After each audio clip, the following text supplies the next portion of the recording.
और आखिरकार वो घड़ी आ गई है जिसका सबको इंतजार था, पूरे दुनिया को इंतजार था।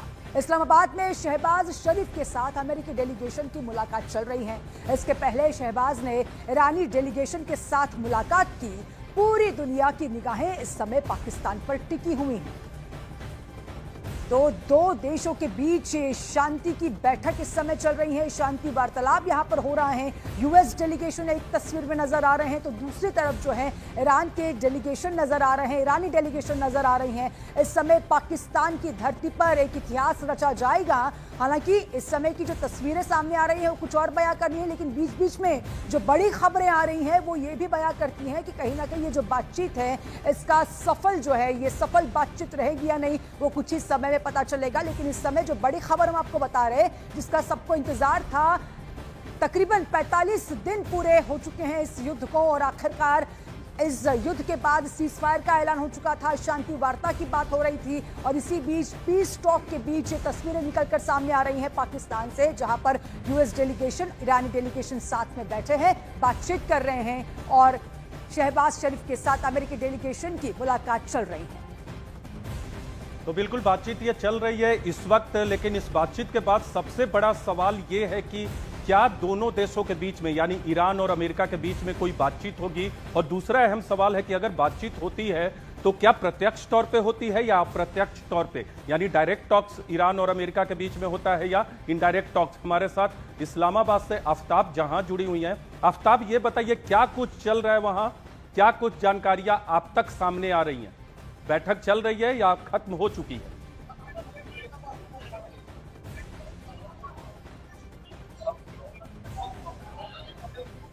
आफ्ताब,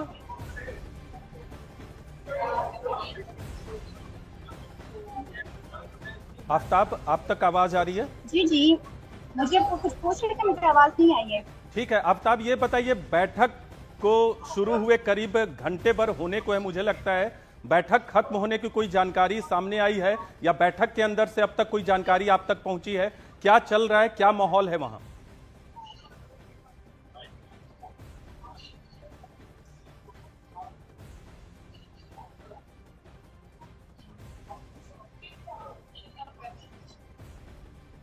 आफ्ताब, लगता है आफ्ताब तक हमारी आवाज नहीं जा रही है, लेकिन आफ्ताब से लगातार संपर्क करने की कोशिश। नायब सदर हैं, अमेरिकी नायब सदर, उनकी मुलाकात पाकिस्तान के वज़ीर-ए-आज़म से चल रही है। जी कंटिन्यू।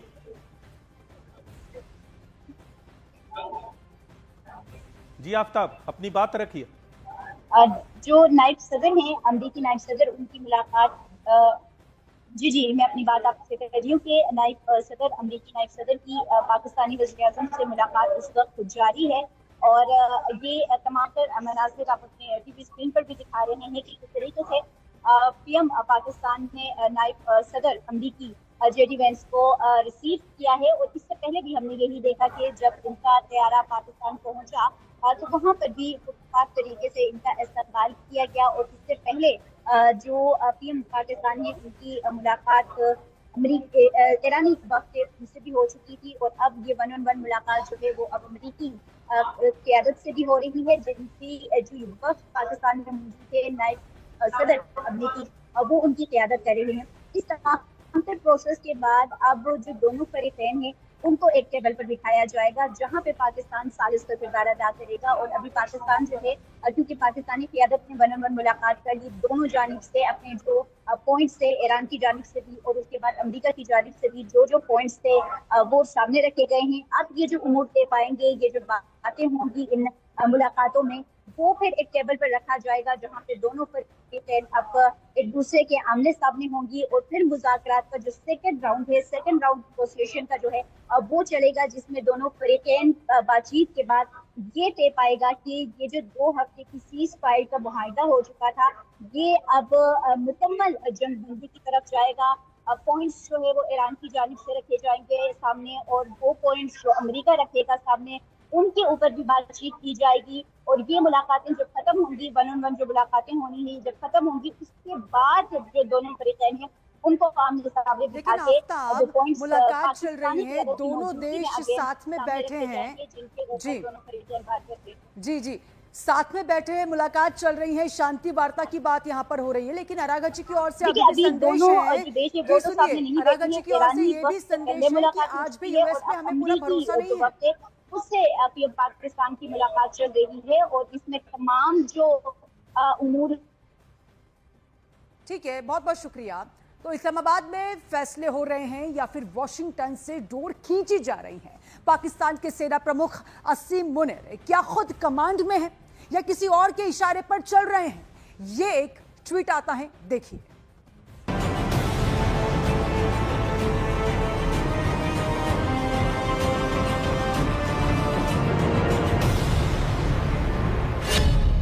पाकिस्तान दुनिया के सामने फिर बेनकाब हो गया।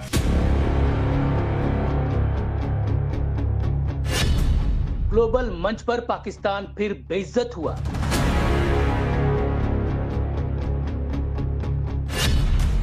पाकिस्तान के हुक्मरानों का द ग्रेट पपेट शो।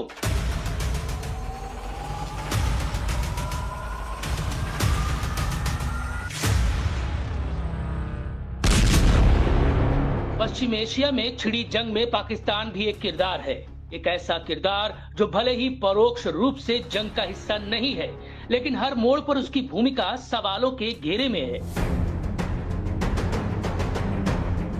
कभी खुद को शांति वार्ता का चेहरा बताता है, तो कभी उसके नेताओं के बयान पूरे समीकरण को बिगाड़ देते हैं। हाल ही में पाकिस्तान के रक्षा मंत्री ख्वाजा आसिफ का विवादित पोस्ट और फिर उसका अचानक गायब हो जाना इसी दोहरे चरित्र को उजागर करता है।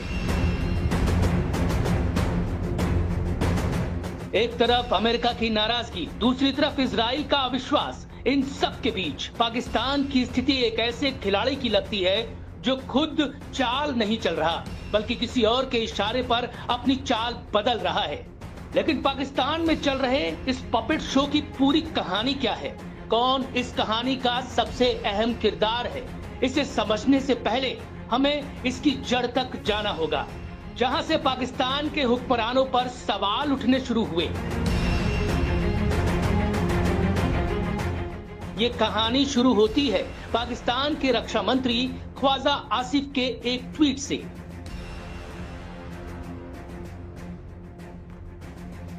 इस ट्वीट में उन्होंने इजराइल को मानवता के लिए अभिशाप बताया और बेहद तीखी भाषा का इस्तेमाल किया, जो सीधे तौर पर एक पूरे देश और समुदाय को निशाना बनाती थी। जब इस्लामाबाद में शांति वार्ता चल रही है, तब लेबनान में नरसंहार हो रहा है। निर्दोष नागरिकों को इजराइल मार रहा है। पहले गाजा, फिर ईरान और अब लेबनान। खून की होली जारी है। इजराइल इंसानियत के लिए लानत और कैंसर जैसी बीमारी है। जिन लोगों ने फिलिस्तीन की जमीन पर यूरोपीय यहूदियों को हटाने के लिए ये राज्य बनाया, वो जहन्नुम में जले। ये बयान ऐसे समय आया जब पाकिस्तान खुद को अमेरिका और ईरान के बीच शांति वार्ता का अहम चेहरा बताने की कोशिश कर रहा था। We don't trust Pakistan, for sure. They are a sponsor of terrorists, maybe not to the extent as when you compare it to Iran, but it's enough for us not to trust them. They don't recognize our country. Apparently, the United States has decided to use their services because it is good for them.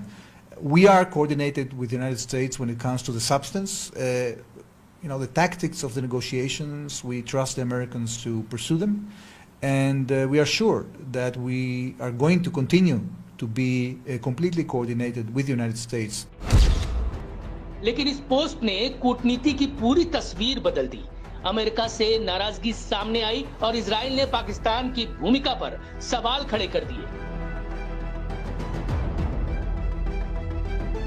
और फिर अचानक वो tweet delete हो गया। न कोई सफाई, न कोई स्पष्टीकरण, बस खामोशी। और यहीं से शुरू होता है शक। क्या ये सिर्फ एक गलती थी या फिर किसी बड़े दबाव का नतीजा? यहीं से कहानी पहुंचती है पाकिस्तान की असली ताकत के केंद्र तक, पाकिस्तान आर्मी और उसके प्रमुख आसिम मुनीर। पाकिस्तान की राजनीति में अक्सर कहा जाता है कि फैसले संसद में नहीं बल्कि रावलपिंडी के GHQ में होते हैं। यानी पाकिस्तान की सेना के जनरल हेडक्वार्टर में। यहां से पाकिस्तान की पूरी सेना का कमांड, नियंत्रण, प्रशासन और रणनीतिक फैसले होते हैं। लेकिन इस बार सवाल और बड़ा है, क्या जीएचक्यू भी पूरी तरह से स्वतंत्र है? क्योंकि जिस तेजी से एक विवादित बयान आया और फिर उसी तेजी से गायब हुआ, वो किसी अंदरूनी डैमेज कंट्रोल से ज्यादा बाहरी दबाव की ओर इशारा करता है। अमेरिका की नाराजगी सामने आती है और पाकिस्तान तुरंत बैकफुट पर दिखता है। ऐसे में तस्वीर बनती है एक कठपुतली की, जहां चेहरा असीम मुनीर का है, लेकिन डोर कहीं और से हिलती नजर आती है। और यही सवाल सबसे बड़ा है, क्या मुनीर खुद फैसले ले रहे हैं या फिर वैश्विक ताकतों के इशारे पर पाकिस्तान की दिशा तय हो रही है? ये भी समझेंगे। लेकिन पाकिस्तान की सत्ता में हायरार्की ब्रेकडाउन की कहानी भी समझिए। किसी भी लोकतांत्रिक देश में रक्षा मंत्री सेना प्रमुख से ऊपर होता है। नीतियां सरकार तय करती हैं और सेना उन्हें लागू करती है। लेकिन पाकिस्तान में तस्वीर अक्सर उल्टी नजर आती है। यहाँ सत्ता की असली हायरार्की कागजों में नहीं, बल्कि ताकत के संतुलन से तय होती है। ख्वाजा आसिफ जैसे मंत्री भले ही पद में ऊपर दिखे, लेकिन फैसलों की असली दिशा अक्सर असीम मुनीर के इर्द गिर्द घूमती नजर आती है। यानी सिविलियन सरकार और सेना के बीच एक अदृश्य खींचतान हमेशा मौजूद रहती है।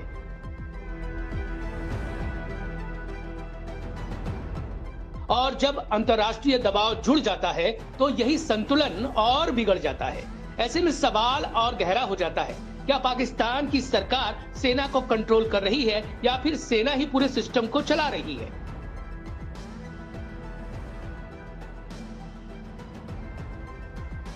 और अगर सेना दबाव में है तो आखिर असली कंट्रोल किसके हाथ में है? इस सवाल का जवाब भले ही सीधे सीधे नहीं मिलता, लेकिन घटनाओं की कड़ियां बहुत कुछ इशारा जरूर करती हैं।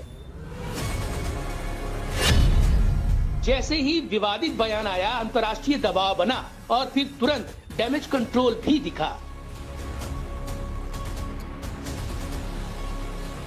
अमेरिका की तरफ से सख्त प्रतिक्रिया सामने आई। खासतौर पर जॉश गाथिमीर जैसे नेताओं ने इसे कूटनीति के खिलाफ बताया।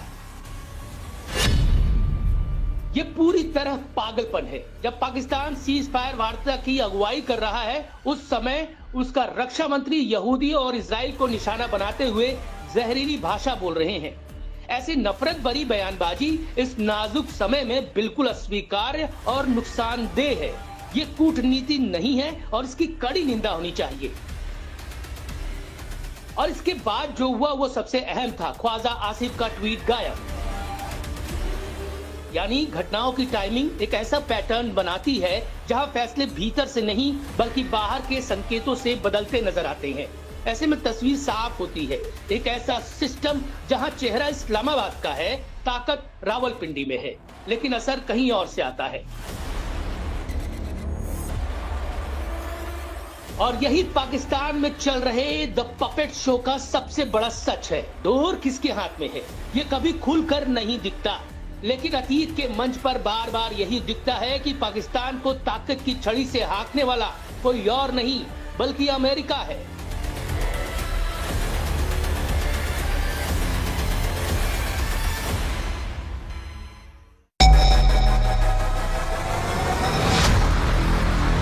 तीखे सवाल और जनता का हाल। आप लोग किसी भी हद तक जा सकते हैं। आप लोगों ने उनको हाईजैक कर लिया है। आपके पास ऑप्शन नहीं था, इसलिए आपने ये किया। ग्राउंड जीरो पर फिर आ रही है सबसे मुखर आवाज।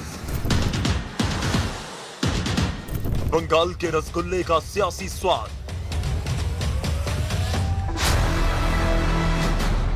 पहुंच रही है रूबी का लियाकत।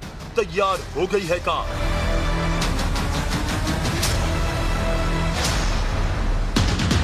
बंगाल चुनाव की हर कवरेज सिर्फ न्यूज़ 18 इंडिया पर।